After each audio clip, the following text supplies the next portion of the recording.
Accolti con un applauso i primi vaccini anti-Covid in una casa per anziani veneziana nell'ULSS 3 Serenissima. Da domenica oggi vaccinati 400 tra medici e operatori sociosanitari. La storia di Elisa Molin, un'arzilla nonnina veneziana cresciuta in campo San Stin, poi vissuta a Canareggio, che a 100 anni ha battuto il Covid che l'aveva infettata.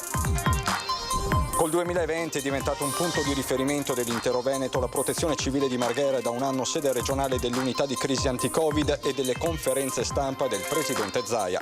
Notte di San Silvestro in zona rossa, veneziani e mestrini dicono sì al rispetto delle regole e stanno a casa aspettando la mezzanotte per l'immancabile brindisi. Takeaway e consegna a domicilio non bastano a salvare l'incasso di bar e ristoranti veneziani che fanno i conti con le restrizioni anticontagio e con un San Silvestro in cui tutti saranno a casa con i familiari. Musei civici chiusi fino ad aprile, polemiche in Consiglio Comunale, secondo il PD è una scelta poco rispettosa dei veneziani e miope persino in un'ottica di rilancio del turismo. Dalla lotta contro il virus al futuro del Veneto nel discorso di fine anno del governatore del Veneto Luca Zaia, che andrà in onda alle 21 sulle reti del gruppo Media Nord-Est.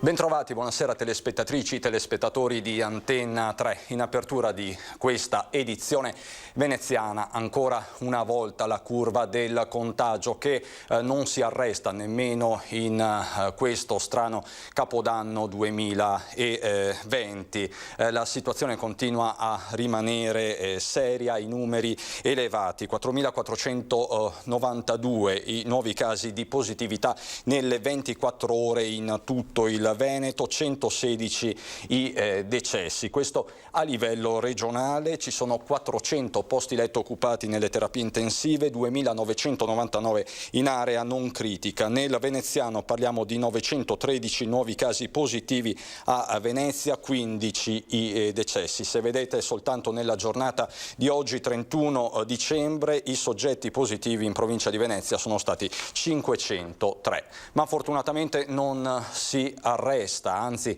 è iniziata a tamburo battente la campagna vaccinale delle ULSS veneziane. Questa è la situazione aggiornata all'ULSS 3.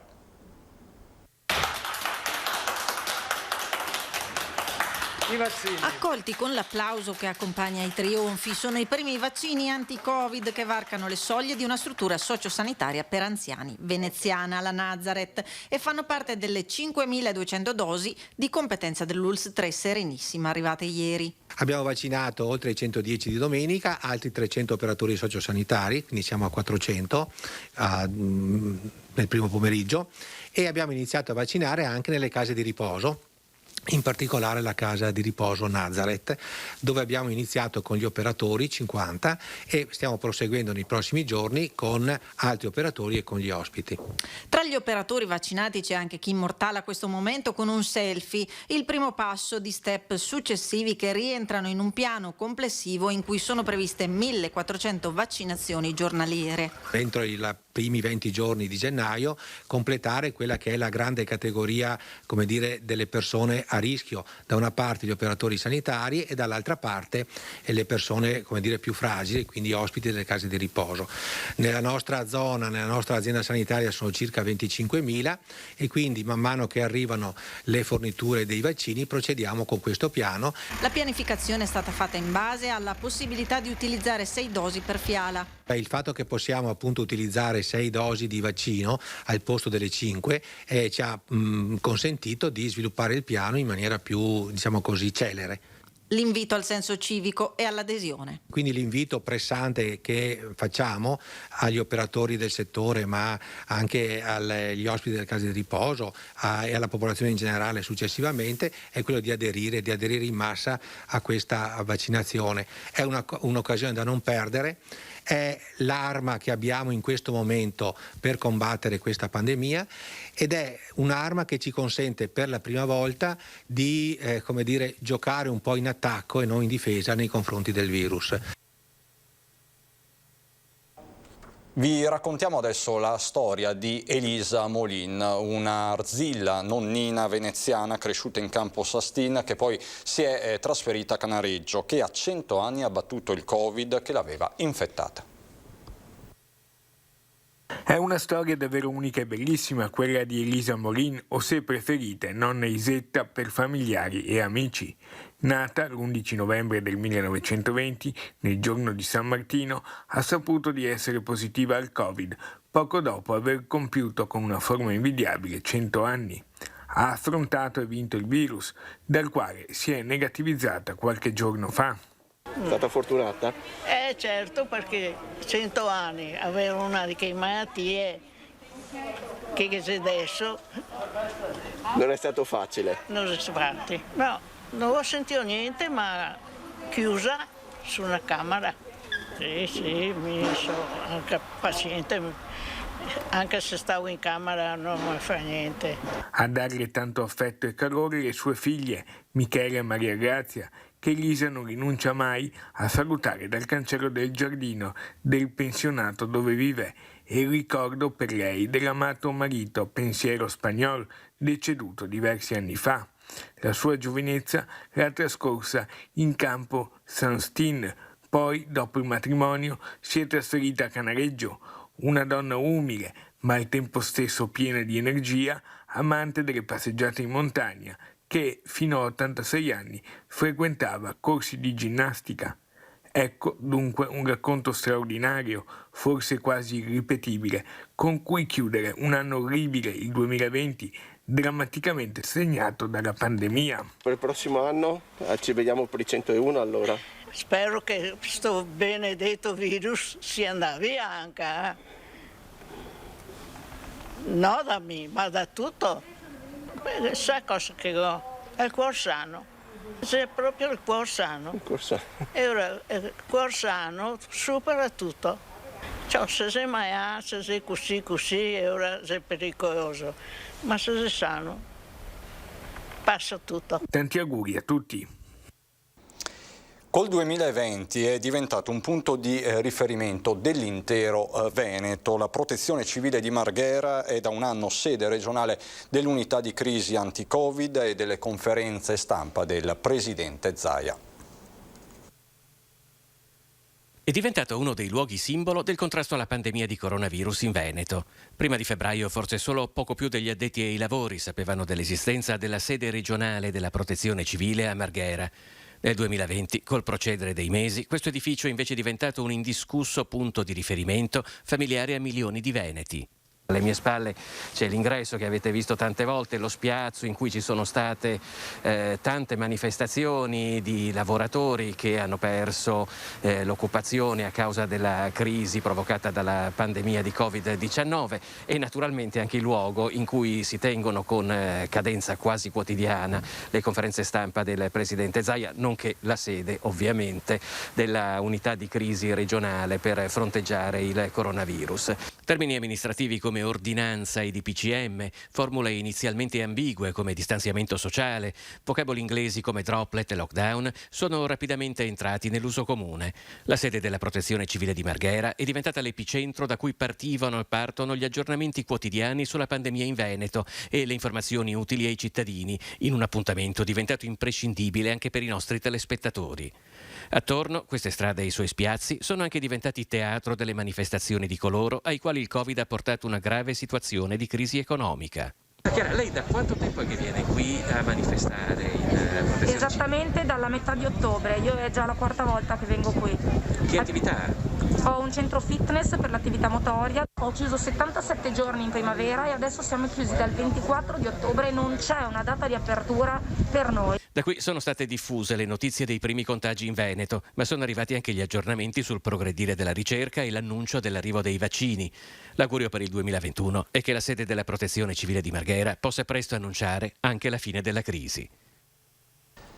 E questo davvero è l'augurio di tutti. Il Mose intanto ha tenuto all'asciutto il centro storico di Venezia anche nell'ultimo giorno di questo travagliato 2020, anno in cui il sistema di paratoie mobili è stato attivato per la prima volta, seppur ancora in modalità sperimentale d'emergenza a luglio, mentre alla diga esterna del Lido i mareografi hanno registrato 107 cm alle 9:30 in città, l'acqua è sempre rimasta a una quota di 70 cm. A partire da lunedì 28 dicembre dicembre il Mose è stato attivo ogni giorno. I sollevamenti si sono susseguiti in maniera differenziata e modulare, alternando le chiusure delle 3 bocche di porto e assecondando le escursioni di marea. Per domani alle ore 11:15 sono previsti 110 centimetri.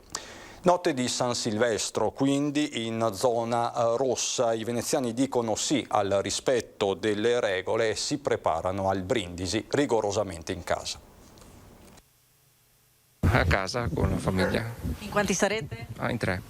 Mia moglie e mia figlia. Tagliatelle con ragù d'anatra, mi sembra, e poi cotechino, lenticchie. E cosa si fa poi? Si aspetta la mezzanotte?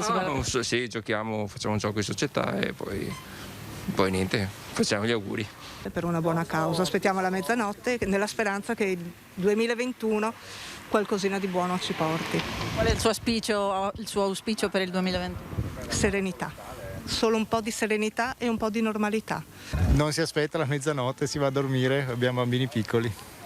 Tranquillo, con una persona che conta per me e basta. Facciamo qualcosa di più, diciamo, per cena, quindi, però il resto non si può fare. Quindi. A casa, con i miei cani e con mio marito. Non abbiamo questo né voglia né entusiasmo, quindi tranquillamente a casa, una cena normale. E poi tra i tanti temi c'è quello delle cene da sport, in particolare la cena da sport in un San Silvestro domestico. Un flop è il commento di uno degli imprenditori del catering mestrino. Si tratta, dice, di una questione di mentalità. Il flop della sport per le festività è legato al fatto che il cliente va al ristorante non per mangiare o per nutrirsi, va per essere coccolato. Takeaway e delivery non bastano a salvare l'incasso di bar e ristoranti che fanno i conti con le restrizioni anticontagio e con un San Silvestro in cui gli italiani saranno a casa con i familiari, pochi e spostamenti sorvegliati. A questo si aggiunge l'approccio del bel paese al cibo, la mentalità della coccola che mal si concilia con l'asporto. Non c'è la mentalità di prendere la pasta o le lasagne al ristorante. Non c'è la mentalità di prendere la frittura al ristorante da asporto, perché tutti sappiamo che non ha più lo stesso sapore, l'atmosfera si è perso. Cioè, i dati sono questi, cioè nel senso, l'ultimo dell'anno è un flop, perché potremo essere in 2-3 persone, mamma, papà, figlio. È inutile prendere da asporto. Uno prende, va al supermercato, se lo fa e risparmia i soldi per magari andare la prossima volta. Guarda alla sala banchetti che lo scorso San Silvestro aveva ospitato 50 persone, ai 200 posti della sala convegni chiusa da febbraio, ai dipendenti lasciati a casa e all'altro fronte, quello turistico altrettanto fermo a cui è legato fornendo il catering per treni storici. Quest'anno si chiude con una società che nel 2019 ha fatturato 500-600 mila euro. Il 2020 fattureremo forse 200 mila euro, abbiamo lasciato a casa 7 dipendenti. Proprio oggi, perché noi eravamo fiduciosi, li abbiamo riassunti sui nostri bar e ci hanno richiuso tutto. Si resta aperti per raccogliere le briciole, ci spiega. Gli unici pasti che continuiamo noi a fare sono quelli che abbiamo in convenzione con gli universitari. Sospesa la ZTL nel centro di Mestre, è stata estesa quindi la sperimentazione fino al 31 dicembre 2021. Gli importanti lavori sulla viabilità mestrina dimostrano la validità della nostra scelta sulla eliminazione della zona a traffico limitato, a dirlo l'assessore Boraso, che ha commentato la delibera approvata ieri. La sospensione riguarderà le stesse zone dove è già attiva. Inoltre vengono confermati gli attuali divieti di accesso ai veicoli merci nelle strade coinvolte. Intanto è polemica proprio in Consiglio Comunale a Venezia dopo che il sindaco Brugnaro ha annunciato la chiusura dei musei civici fino ad aprile, una scelta poco rispettosa dei veneziani e miope in un'ottica di rilancio del turismo, così l'opposizione. Mentre le altre città, pensiamo a Firenze ma non solo, parlano e discutono e programmano le nuove aperture e lavorano per le nuove aperture, Venezia invece ferma e anzi dichiara alla città e al mondo che intende chiudere fino ad aprile. Continua a far discutere la scelta di mantenere chiusi i musei civici fino ad aprile, che la città di Venezia abbia un patrimonio artistico unico è da sempre motivo di orgoglio, che in Italia siano uniche anche le sue politiche di gestione dei musei un po' meno, secondo la capogruppo del Partito Democratico Monica Sambo, che domanda perché rassegnarsi già da ora ad una chiusura così prolungata, a prescindere da ciò che potrebbe accadere nei prossimi mesi. Questa è la scelta che ha fatto il CDA della Fondazione, ma è una scelta in realtà che viene dal sindaco perché l'ha rivendicato anche in conferenza stampa.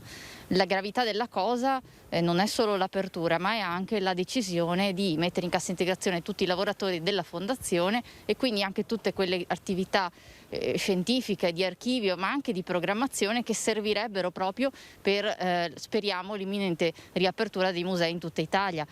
La Fondazione Musei non è un'azienda, osserva Sambo, e in questo momento non è neppure in crisi, anche grazie agli oltre 7 milioni arrivati dal governo.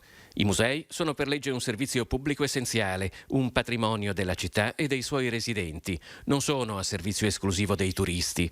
Ma la scelta di tenere tutto chiuso è contestata anche sul versante del rilancio turistico ed economico di Venezia. La scelta in qualche modo di un imprenditore come Brugnaro ci sorprende un po', perché come pensiamo di richiamare il turismo a Venezia quando nemmeno i musei, quindi noi stiamo dichiarando al mondo che non vogliamo aprire i musei, invece dovremmo proprio investire per attirare un altro tipo di turismo, uno diverso rispetto a quello che si è visto ovviamente negli ultimi anni, ed è quello dal quale bisogna ripartire per far rilanciare anche Venezia, che in questo momento si trova poi in una situazione economica, pensiamo agli alberghi, ai ristoratori, alle attività, agli artigiani, agli imprenditori e commercianti, insomma, che tanto stanno soffrendo in questi mesi.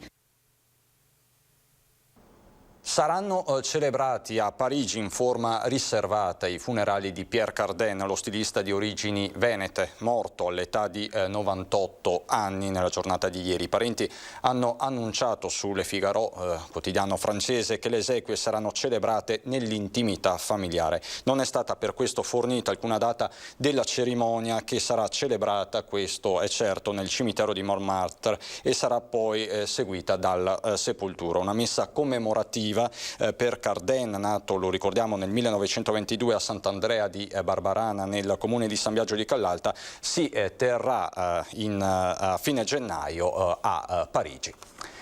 Ancora cronaca subito dopo la pubblicità.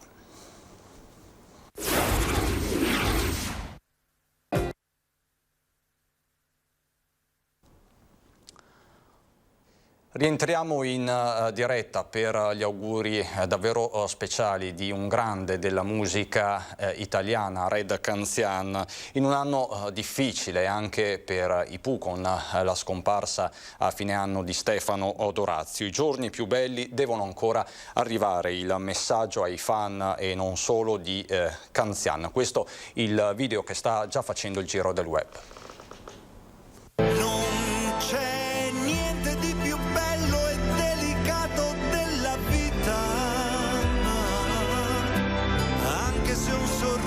Costa 10 lacrime, non c'è un uomo che non abbia perso almeno una partita. Questo non vuol dire che non si può vincere. La notte è un'alba che ha gli occhi chiusi. Se aspetti un po' Il nostro destino non è conservato nelle stelle, ma in noi stessi. Stanotte ubriachiamoci di vino, di poesia e di virtù e avanti tutta, pensando che i giorni più belli della nostra vita devono ancora arrivare. Mi devi fare una promessa, giurami che proverai a sorridere. E se ami la vita ti ricambia. Auguri. Apriamo adesso una bella pagina di sport. Il gol con il quale Rafael Leao ha aperto poco prima di Natale la vittoria del Milan contro il Sassuolo ha infranto un record che, pensate, durava da ben 19 anni e che apparteneva al bomber veneziano di Sant'Elena Paolo Poggi. Era il 2 dicembre 2001 quando il bomber veneziano di Sant'Elena Paolo Poggi, ex capitano dell'Udinese, entrava nella storia del campionato di calcio di Serie A di tutti i tempi, segnando con la maglia del Piacenza dopo appena 8 secondi e un centesimo dal calcio d'inizio, quello che per 19 anni è stato il gol più veloce della storia dei campionati di calcio a livello europeo.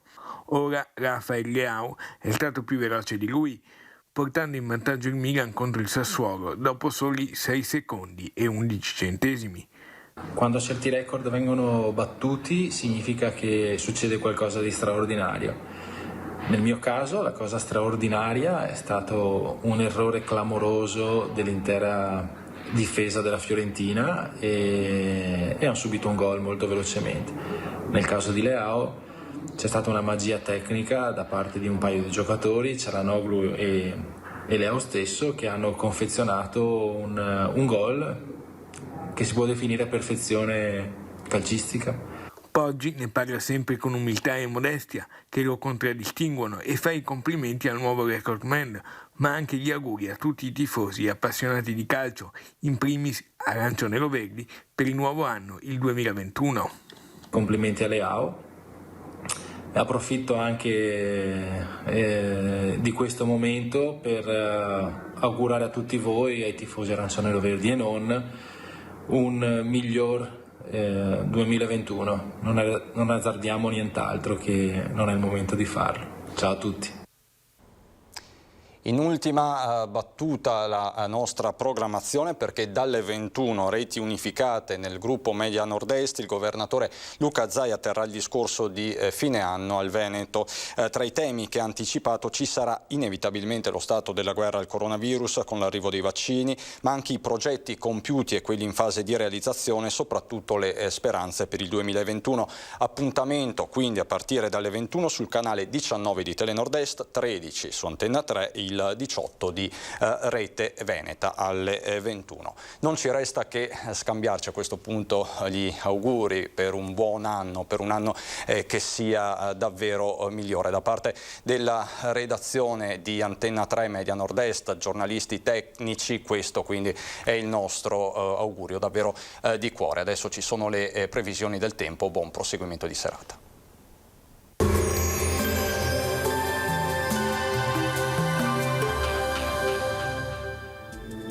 Benvenuti al Meteo. 1 gennaio segnato dall'arrivo di una nuova perturbazione. Le previsioni ci dicono che potremo avere una situazione di maltempo a più riprese, quantomeno fino all'Epifania. Vediamo la situazione nel dettaglio. Sul Veneto l'anno nuovo inizia con un vistoso peggioramento del tempo. Avremo precipitazioni diffuse, sulla pianura si tratterà di piogge, qualche fiocco di neve invece a bassa quota su area pedemontana e zone limitrofe, mentre sui monti nevicherà fino a tutti i fondovalle. Temperature minime tra lo 0 e i 4 gradi, valori massimi compresi invece tra i 2 e i 10 gradi all'incirca. Ci spostiamo ora sul Friuli Venezia Giulia, dove la situazione sarà la stessa. Molte nubi anche qui, precipitazioni vedete un po' su tutti i settori, in montagna locali nevicate.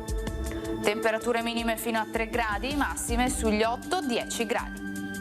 Uno sguardo infine al Trentino Alto Adige, dove avremo anche qui un tempo che sarà decisamente variabile, con nevicate fino a bassa quota sui settori meridionali della regione e qualche pioggia invece altrove.